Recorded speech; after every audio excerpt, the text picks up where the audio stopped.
feature focus on a formidable feline. You know it. Fridays are awesome. Thank you for spending part of yours with CNN Student News. From the CNN Center, I'm Carl Azus. First up, President Obama is asking Wall Street to be part of his efforts to reform Wall Street. We've talked about this issue of financial reform this week. The president and members of Congress are looking at ways to protect the U.S. economy from another financial crisis.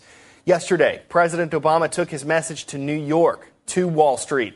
He's pushing a bill that's being debated in the Senate right now, and he explained why he wants the financial industry to get behind it. I'm here today specifically when I speak to the titans of industry here, because I want to urge you to join us instead of fighting us in this effort. I am here.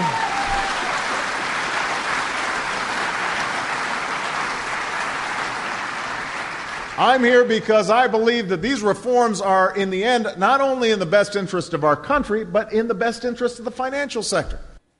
Well, some members of Wall Street didn't agree with everything the president said, and there's been some debate between Democrats and Republicans over how financial reform should be done. Some lawmakers are criticizing the president's proposal because they say it'll just end up helping Wall Street and costing taxpayers.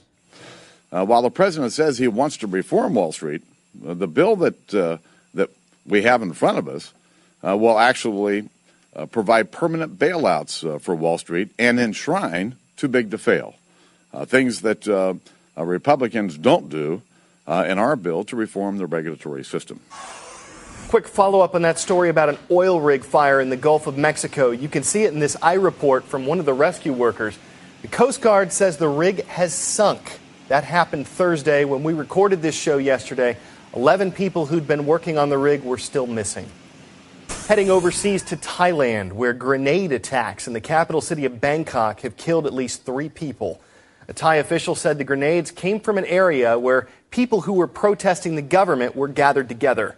The protesters say they're not responsible. They've been fighting with police for a while. Here you can see them throwing rocks and other things at police. They support the country's former prime minister, and they want the current leader to leave office.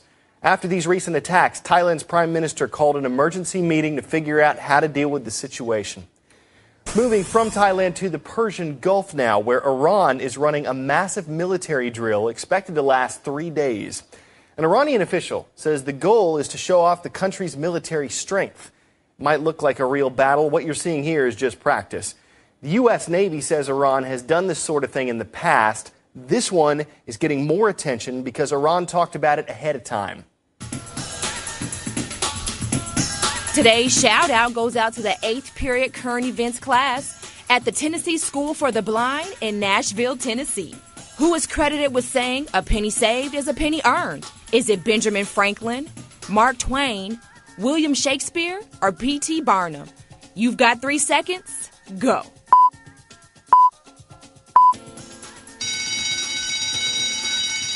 That famous phrase is attributed to Ben Franklin. That's your answer, and that's your shout-out. You've all been told saving's important, but it can be hard to do sometimes, especially in a recession. There was a recent survey that found that 54% of adults who were interviewed said they had not been able to save money over the past year. Recently, I talked with CNN anchor and chief business correspondent Ali Velshi about your questions on saving. When, where, how much, things like that. Listen to what Mr. Velshi had to say.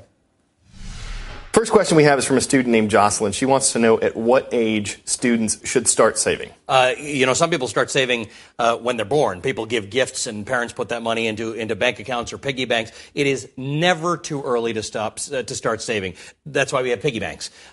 You should always have some sense of putting something away for a rainy day. The thing about being a kid that's interesting is you go from not having to pay anything to a world where you want to buy everything, and then you go into college where everything costs a lot more money than you bring in. So if you can save money right from the beginning, the rest of your life is going to be a lot easier. What percentage? Is there a rule of thumb that students should start saving? Well, the earlier you start saving, the lower the percentage needs to be. But generally speaking, if people can put 10% of what they bring in away, that's going to help them. That's just a good policy. So if you're young and somebody gives you $10 or $100, put 10% of it away into a savings account or into a piggy bank, whatever you like to do. Obviously, as you get older, you're going to want to have accounts, bank accounts. The understanding of taking a portion of your money and putting it somewhere else where you cannot easily touch it, where you have to have a discussion with yourself or your parents about how you're going to spend that money is brilliant. I think start with 10%. If you can do more than that, do that. And when you get large chunks of money, like gifts for birthdays or bar mitzvahs or things like that, put a larger proportion of that away. So 10% is a good rule of thumb for everyday money, larger proportion when you get big gifts. Is there a safe place? A student named Derek is asking, he's always been curious as to what the safest way is to save up your money.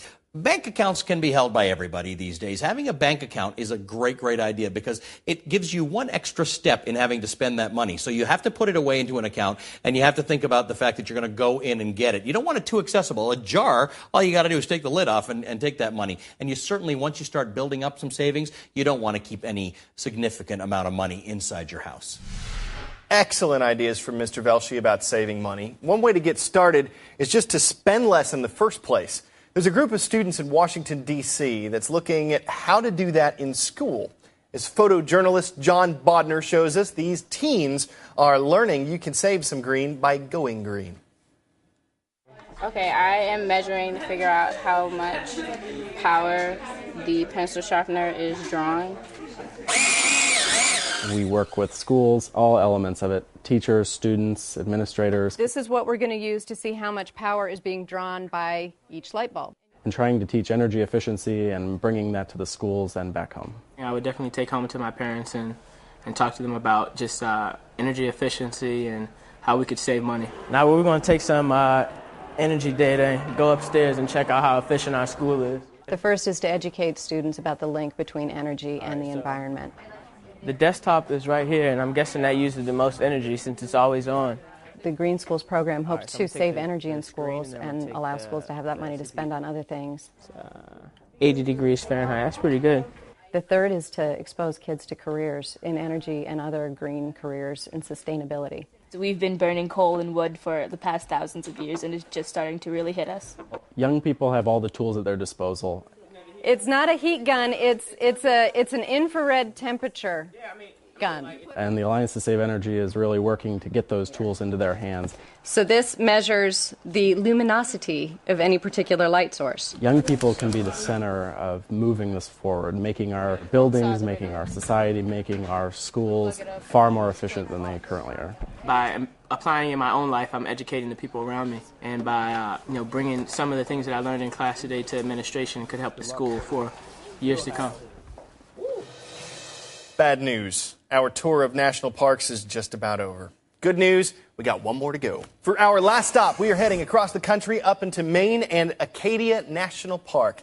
It became the first national park east of the Mississippi River back in 1919. Not as large as some of the other parks we've mentioned this week, just 65 square miles. But it is home to Cadillac Mountain. That is the highest point on the U.S. Atlantic coast. If you want to check out Acadia, Yellowstone, the Badlands, or any of the country's 392 national parks, now is the best time. Entrance is free at all of them throughout National Park Week, but National Park Week wraps up this Sunday, so try to get in there this weekend. There are a lot of perks to this job. We're putting together a new Facebook video to show you just a few of them.